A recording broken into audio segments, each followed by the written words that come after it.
There's only so many times in your life that you're going to get the chance to be part of something that's historic. All right. And what's happening in New Brunswick right now is historic. It's not happening in any other city in the United States.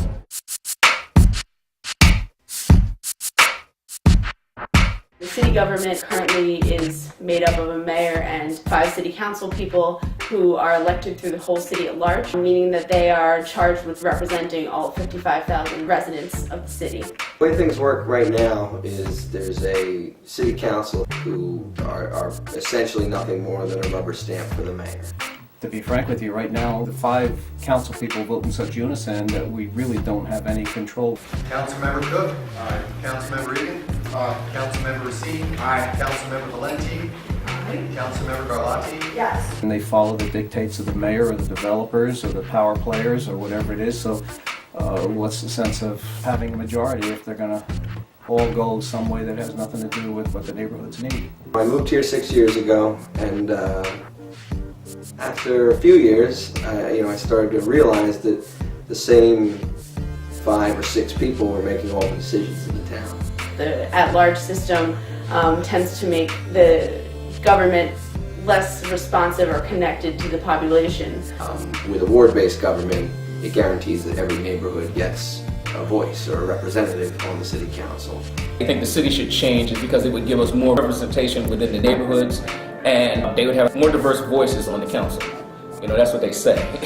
But as far as the way that we look at it is that just because a person is inside the neighborhood, you can get, New Brunswick is a serious place and we need serious people on the council. I think that we should just go through the courts and have an election and debate this. Are we going to have like an open forum to just debate the issues at some point? The other group says, oh, you need debate, but yet so many people out there say government should run like a business. Right now, businesses are so corrupt and so crooked and so greedy that I would not ever say that a city or anything should run as a business. Being a businessman, you want it to be run efficiently. You want it to be run smoothly. You want to have debate, but then ultimately make a decision and then have that decision move forward smoothly. I would not say that the city should run like a business. I say that it should run like a family, because in most families, there's respect.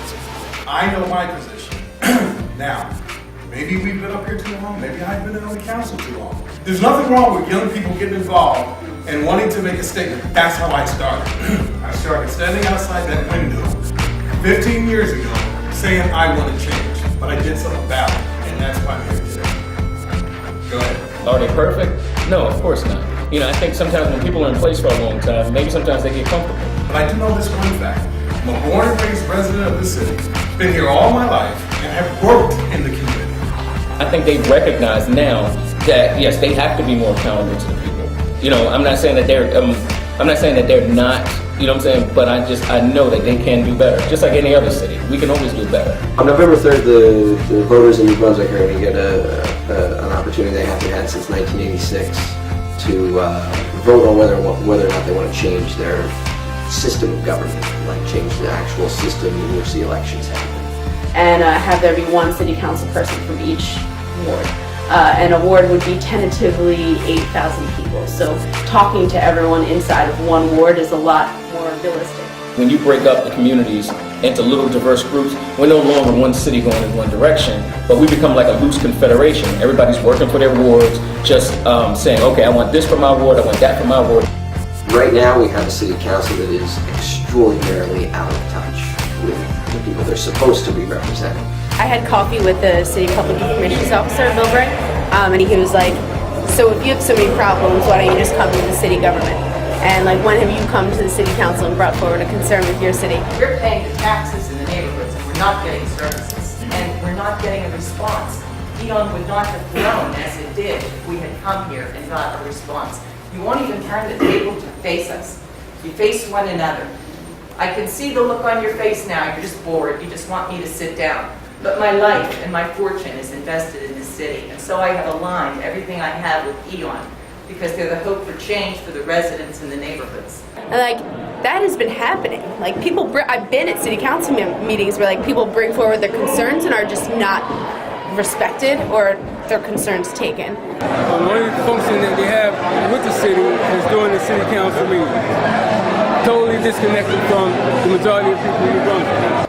Do the 4 council members present tonight have a official stance on the upcoming ballot question? I'm against it.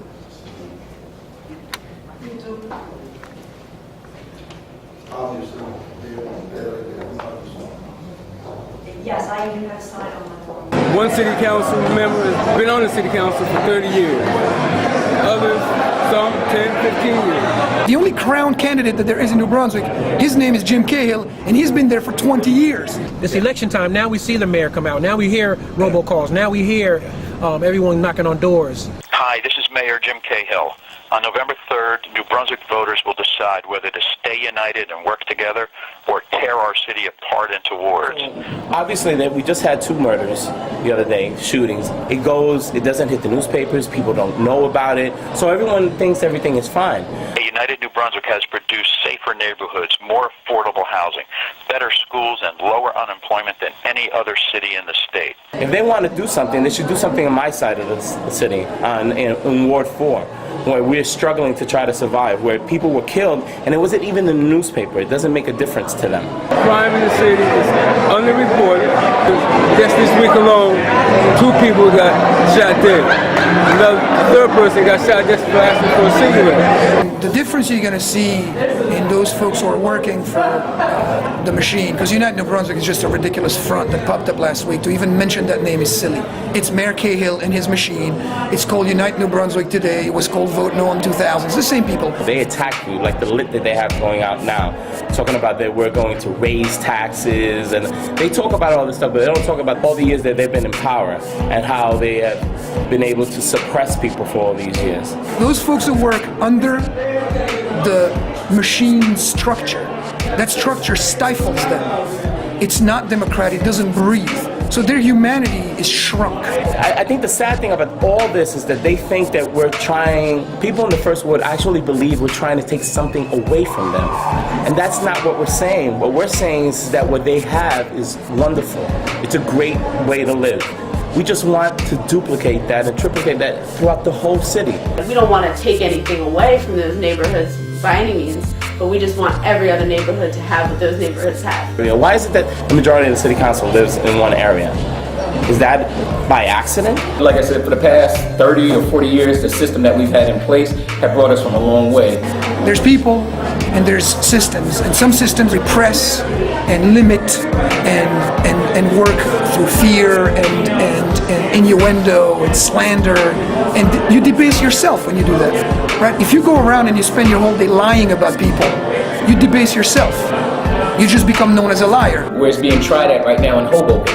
Yes, Hoboken may have a lower crime level than us, but right now Hoboken, as you can see, their last 2 mayors have gone to jail for corruption.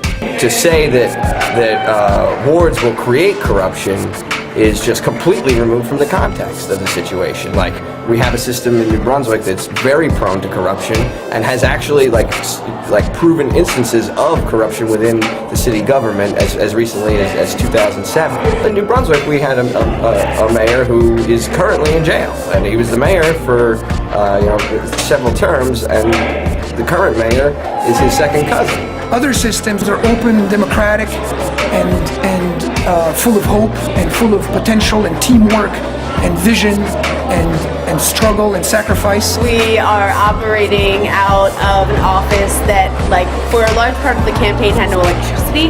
Like, we were like working on like no money, pretty much. Like, all of us work for free.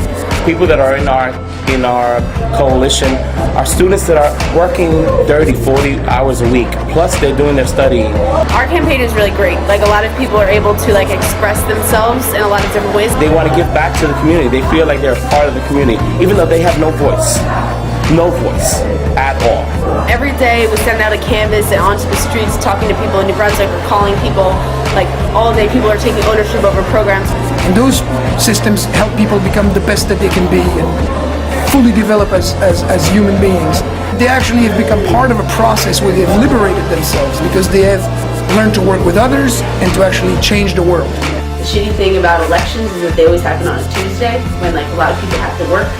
So we're trying to make sure that everyone can vote even if you can't make it to the polls on election day. So we're trying to get lots of folks to vote early. People need to get involved in one form or another, and this is the opportunity for them to get involved. in local government, in city government, we can make a really powerful difference. Just a few people, just like these guys that we have up here right now. We are the people we were waiting for. Unlike in other elections, that maybe they believe that their one vote is not going to make a difference. One vote right now will make a difference. The hopes that everyone shares is that we can start creating a process that's going to be very open, with lots of candidates for all the positions, and open debates, and every community being involved. They make it seem like these kids are radical kids. These are good, hard-working, young American kids that are trying to do their best to be a positive influence in our community. And they just shoot them down. Don't you want your future to be secure?